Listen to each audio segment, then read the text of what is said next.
what were the most memorable successes and the most memorable failure of a project that StarFish has undertaken that you can share? Yeah. So there's different ways to measure success. Okay. I like to measure success by clinical impact more so than by technical triumph.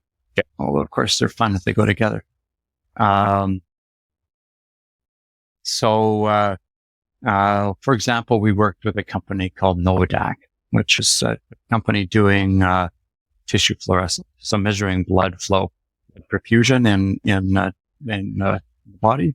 And my first application was skin transplant, and making sure that there was enough blood flowing in the new tissue so it's viable. And I'll talk about another reason that's interesting in a second.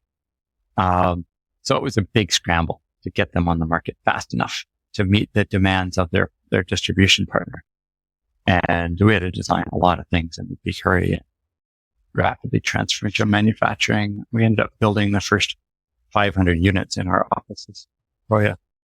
And they were able to retain that partnership, get launched. They moved, I think they did up around 500 units in their first year of things the size of fridges. Like these are big complex machines. Jeez. And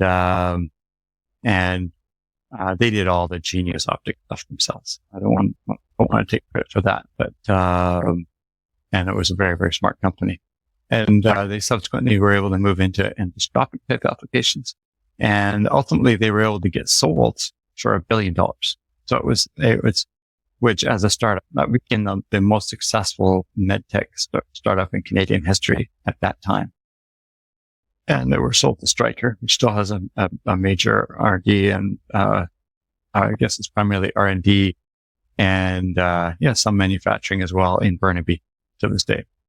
So, and so that's nice too. We were selling to a Canadian company. It's nice that they were able to stay Canadian.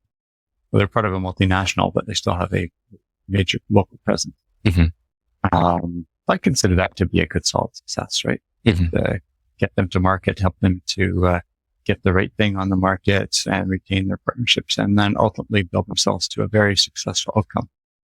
I should add that one of the reasons they became very successful, was because of regulatory changes that, actually reimbursement changes. So what happened in the US market, which was the primary market, that the Medicare stopped reimbursing for any failed hospital procedures. Mm-hmm.